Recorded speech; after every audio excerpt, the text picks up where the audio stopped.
ಝೊಮ್ಯಾಟೋಲಿ food order ಮಾಡ್ತೀರಾ, ಆದರೆ ನಿಮ್ಮ ಆರ್ಡರ್ ಡೀಟೇಲ್ಸ್ ಎಲ್ಲಿ ಸ್ಟೋರ್ ಆಗಿರುತ್ತೆ ಅಂತ ಗೊತ್ತಾ? ಇವಾಗ ಝೊಮ್ಯಾಟೊ ಅವರು ಲಾಸ್ಟ್ 3 ಮಂತ್ಸ್ ಸೇಲ್ಸ್ನ ನೋಡಬೇಕು, ಆದರೆ ಆ ಡೇಟಾ ಎಲ್ಲಿಂದ ಬರುತ್ತೆ ಅಂತ ಗೊತ್ತಾ? ಎರಡು ಸಿನಾರಿಯೋದಲ್ಲೂ ಡೇಟಾ ಒಂದೇ ಕಡೆ ಇರುತ್ತಾ? ಇರಲ್ಲ. So come let's find out. ನಮಸ್ಕಾರ, ನಾನು ಹೇಮಂತ್.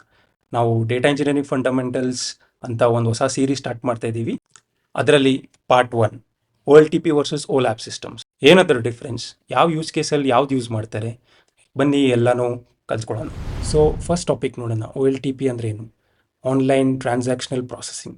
ಸೊ ಆ ಹೆಸರಿಂದನೇ ನಿಮ್ಗಾಗಲೇ ಒಂದು ಐಡಿಯಾ ಬಂದಿರುತ್ತೆ ಏನು, ಯಾವ ಥರ ಸಿಸ್ಟಮ್ ಇದು ಅಂತ. ಸೊ ನಾವಿದರಲ್ಲಿ ಟ್ರಾನ್ಸಾಕ್ಷನಲ್ ಡೇಟಾನ ನಾವು ಸ್ಟೋರ್ ಮಾಡ್ತಿರ್ತೀವಿ.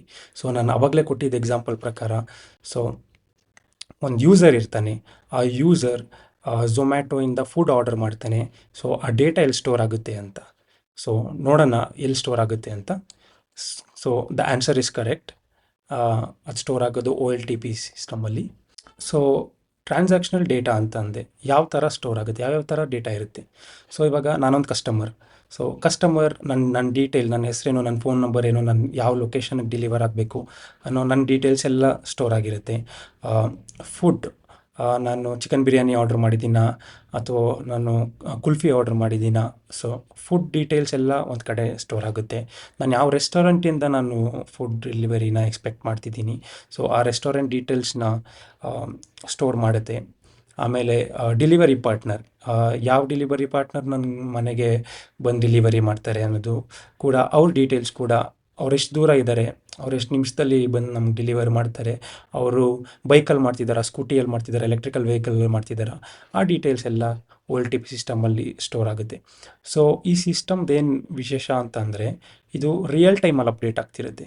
ಸೊ ಇವಾಗ ನಾನು ಆರ್ಡರ್ ಮಾಡ್ತಿದ್ದಂಗೆ ಇಮಿಡಿಯೇಟಾಗಿ ಅದು ಸ್ಟೋರ್ ಆಗಬೇಕು, ಆವಾಗಲೇ ಅಲ್ವಾ ನಾವು ಅವರು ಡೇಟಾನ ಕಲೆಕ್ಟ್ ಮಾಡಿ ಇಮಿಡಿಯೇಟಾಗಿ ಅದನ್ನು ಪ್ರೊಸೆಸ್ ಮಾಡೋಕ್ಕಾಗೋದು, ಒಂದು ಟಿಕೆಟ್ ಅನ್ನೋದು ರೈಸ್ ಮಾಡೋಕ್ಕಾಗೋದು. ಸೊ ಡೇಟಾ ಹೆಂಗೆ ಕಲೆಕ್ಟ್ ಆಗ್ತಿದೆ ಅಂತ ಗೊತ್ತಾಗಿದೆ, ಆದರೆ ಆ ಡೇಟಾ ಯಾವ ಥರ ಸ್ಟೋರ್ ಆಗ್ತಿದೆ ಒ ಎಲ್ ಟಿ ಪಿ ಸಿಸ್ಟಮ್ಸಲ್ಲಿ ಅಂತ ನೋಡ್ಕೊಂಬರೋಣ. ಸೊ ಇದು ಒಂದು ನನ್ನ ಬಗ್ಗೆ ಡೀಟೇಲ್ ಅಂತ ಅಂದ್ಕೊಳ್ಳಿ. ನಾನು ಆರ್ಡ್ರ್ ಮಾಡ್ತಾಯಿದ್ದೀನಿ. ಸೊ ನನ್ನ ಹೆಸರು ಹೇಮಂತ್, ನನ್ನ ಡೇಟಾ ಸ್ಟೋರ್ ಆಗಿದೆ. ಆಮೇಲೆ ನಾನು ಎಲ್ಲಿರೋದು, ನಾನು ಲೆಟ್ಸೆ ನಾನು ಬ್ಯಾಂಗ್ಳೂರಲ್ಲಿದ್ದೀನಿ. ನನ್ನ ಫೋನ್ ನಂಬರ್ ಏನು, ಓಕೆ, ನನ್ನ ಫೋನ್ ನಂಬರ್ ಏನು, ಆಮೇಲೆ ನನ್ನ ಪಿನ್ ಕೋಡ್ ಏನು, 560010 ಅಂತ ಅಂದ್ಕೊಳ್ಳಿ. ಆಮೇಲೆ ಈ ಥರ ನನ್ನ ಡೀಟೇಲ್ಸ್ ಇವಾಗ ಸ್ಟೋರ್ ಆಯಿತು. ಇವಾಗ ನೆಕ್ಸ್ಟು ಇನ್ನೊಂದು ಕಸ್ಟಮರ್ ಆರ್ಡ್ರ್ ಮಾಡ್ತಾರೆ. ಸೊ ಅವ್ರ ಡೀಟೇಲ್ ಈ ಥರ ನೆಕ್ಸ್ಟ್ ಸ್ಟೋರ್ ಆಗುತ್ತೆ. ಅವ್ರದ್ದೇನೋ ಒಂದು ಹೆಸರಿದೆ ಅಂತ ಅಂದ್ಕೊಳ್ಳಿ, ಅವ್ರು ಯಾವುದೋ ಒಂದು ಲೊಕೇಶನಲ್ಲಿದ್ದಾರೆ, ಅವ್ರದ್ದು ಫೋನ್ ನಂಬರ್ ಡಿಫ್ರೆಂಟ್ ಇದೆ and he is from a different pin code. So data ಇಲ್ಲೇನು ನೋಡ್ಬೋದು ನೀವು ಅಂದರೆ, ಡೇಟಾ ರೋ ವೈಸ್ ಸ್ಟೋರ್ ಆಗ್ತಾಯಿದೆ. So data row wise store ಆಗ್ತಿದೆ. ಸೊ ಇವಾಗ ಇದರಲ್ಲಿ ಯಾಕೆ ನಾವು ಅನಾಲಿಸಿಸ್ ಮಾಡಲ್ಲ ಅಂತ ನೋಡೋಣ. ಇವಾಗ ನಾನಿಲ್ಲಿ ಬರಿತೀನಿ select customer and phone number from table. So ಇವಾಗ ನಾನು ಈ ಥರ ಸೆಲೆಕ್ಟ್ ಬರಿತೀನಿ. ಬಟ್ ಡೇಟಾ ಏನು ಸ್ಕ್ಯಾನ್ ಆಗ್ತಿದೆ, ನನಗೆ ಬೇಕಾಗಿರೋದು ಇದು ಮತ್ತು ಇದು. ಬಟ್ ಡೇಟಾ ಇಷ್ಟೇ ಸ್ಕ್ಯಾನ್ ಆಗ್ತಿದೆಯಾ? ಇಲ್ಲ. ಸೊ ಡೇಟಾ ಏನಾಗ್ತಿದೆ, ಎಂಟೈರ್ ಟೇಬಲ್ನ ಸ್ಕ್ಯಾನ್ ಮಾಡ್ತಿದೆ. ಸೊ ಇದು ಇನ್ಎಫಿಷಿಯೆಂಟ್. ಸೊ ಇವಾಗ ನಿಮ್ಗಾಗಲೇ ಗೊತ್ತಾಗಿದೆ ಅನಿಸುತ್ತೆ ಏನಕ್ಕೆ ನಾವು ಒ ಎಲ್ ಎ ಪಿ ಸಿಸ್ಟಮ್ಸ್ನ ಯೂಸ್ ಮಾಡ್ತೀವಿ ಅಂತ. ನೋಡ್ಕೊಂಬರೋಣ. So O L T P systems ಏನು ಅಂತ ಗೊತ್ತಾಗಿದೆ. ಸೊ ಒ ಲ್ಯಾಬ್ ಸಿಸ್ಟಮ್ಸ್ ಅಂದರೆ ಏನು? Online analytical processing. ಸೊ ಇದನ್ನು ನಾವು ಅನಾಲಿಟಿಕಲ್ ವರ್ಕ್ಲೋಡ್ಸ್ಗೋಸ್ಕರ ಯೂಸ್ ಮಾಡ್ತೀವಿ. ಸೊ ಡೇಟಾ ಎಲ್ಲಿಂದ ಬರ್ತಿದೆ ಅಂತ ಆವಾಗಲೇ ಕೇಳಿದೆ. ಡೇಟಾ ಬರೋದು ಒ ಲ್ಯಾಬ್ ಸಿಸ್ಟಮ್ಸ್ ಅಂತ. O L T P systems databases ಆಗಿರುತ್ತೆ, OLAP systems data warehouses ಆಗಿರುತ್ತೆ. ಸೊ ಏನು ಡಿಫ್ರೆನ್ಸು? ಇವಾಗ ನಾನು ಒ ಲ್ಯಾಬ್ ಸಿಸ್ಟಮ್ಸ್ನ ಏನೇನಕ್ಕೆ ಯೂಸ್ ಮಾಡ್ತೀನಿ, ಇವಾಗ ಲಾಸ್ಟ್ 2 ಇಯರ್ಸ್ ಸೇಲ್ಸ್ ನನಗೆ ಬೇಕು, ಇಮಿಡಿಯೇಟಾಗಿ ನಾನು ಕ್ವೆರಿ ಮಾಡ್ಬೋದು. ಟಾಪ್ 5 ರೆಸ್ಟೋರೆಂಟ್ಸ್ ಯಾವುದು ಸೇಲ್ಸ್ ಪ್ರಕಾರ ಅಂತ ಚೆಕ್ ಮಾಡ್ಬೋದು. ಬೆಸ್ಟ್ ಕಸ್ಟಮರ್ ಯಾರು, ಯಾರು ಜಾಸ್ತಿ ಸ್ಪೆಂಡ್ ಮಾಡ್ತಿದ್ದಾರೆ, ಯಾರು ಫ್ರೀಕ್ವೆಂಟಾಗಿ ಝೊಮ್ಯಾಟೋಲಿ ಆರ್ಡರ್ ಮಾಡ್ತಿದ್ದಾರೆ ಅಂತ ಚೆಕ್ ಮಾಡ್ಬೋದು. And top 3 delivery partners with 4+ ratings, ಯಾರು ಬೆಸ್ಟ್ ಡೆಲಿವರಿ ಕೊಡ್ತಿದ್ದಾರೆ, ಯಾವ ಥರ ರೇಟಿಂಗ್ ಇದೆ ಅವ್ರಿಗೆ ಅಂತ ತಿಳ್ಕೊಬೋದು. ಸೊ ಇವೆಲ್ಲ ಒಂದು ಅನಾಲಿಟಿಕ್ಸ್. ಇದರಿಂದ ಒಂದು ಇನ್ಸೈಟ್ ಅನ್ನೋದೊಂದು ಬರ್ತಿದೆ. ಸೊ ಇವಾಗ ನಾವು ಓಲ್ಯಾಪ್ ಸಿಸ್ಟಮ್ಸ್ನ ಏನಕ್ಕೆ ಯೂಸ್ ಮಾಡ್ತಿದ್ದೀವಿ ಅಂತ ಗೊತ್ತಾಗಿದೆ. ಬಟ್ ಓಲ್ಯಾಪೇ ಯಾಕೆ ಅಂತ ಇವಾಗ ನೋಡೋಣ. ಡೇಟಾ ಯಾವ ಥರ ಸ್ಟೋರ್ ಆಗಿದೆ ಅನ್ನೋದೇ ಇಲ್ಲಿ ಒಂದು ಕೀ ಪಾಯಿಂಟ್. ಸೊ ಅವಾಗಿನ ಎಕ್ಸಾಂಪಲೇ ತಗೊಳ್ಳೋಣ. ಸೊ ಒಂದು customer data, first customer Hemanth ಅಂತ ಇರುತ್ತೆ. ಓಕೆ, ನೆಕ್ಸ್ಟ್ ಕಸ್ಟಮರ್ ಆದಿ ಅಂತ ಅಂದ್ಕೊಳ್ಳಿ. ಸೊ ಇದಾಯಿತು. ನೆಕ್ಸ್ಟು ಫೋನ್ ನಂಬರ್ ಇರುತ್ತೆ. ಓಕೆ, ಆಮೇಲೆ ನೆಕ್ಸ್ಟು ಪಿನ್ ಕೋಡ್ ಇರುತ್ತೆ. ಈ ಥರ ಇರುತ್ತೆ ಅಂತ ಅಂದ್ಕೊಳ್ಳಿ. ಸೊ ಡೇಟಾ ಯಾವ ಥರ ಸ್ಟೋರ್ ಆಗಿದೆ, ಕಾಲಮ್ ಲೆವೆಲಲ್ಲಿ ಸ್ಟೋರ್ ಆಗಿದೆ, ರೋ ಲೆವೆಲ್ ಸ್ಟೋರ್ ಆಗಿಲ್ಲ. ನಾವು ಆವಾಗಲೇ ನೋಡಿದ ಎಕ್ಸಾಂಪಲಲ್ಲಿ ಡೇಟಾ ಈ ಥರ ಸ್ಟೋರ್ ಆಗ್ತಿತ್ತು. ಬಟ್ ಇವಾಗ ಡೇಟಾ ರೋ ವೈಸ್ ಸ್ಟೋರ್ ಆಗಿಲ್ಲ, ಕಾಲಮ್ ವೈಸ್ ಸ್ಟೋರ್ ಆಗಿದೆ. ಸೊ ನಾನು ಮತ್ತೆ ಕ್ವೆರಿ ಬರಿತೀನಿ. ಸೆಲೆಕ್ಟ್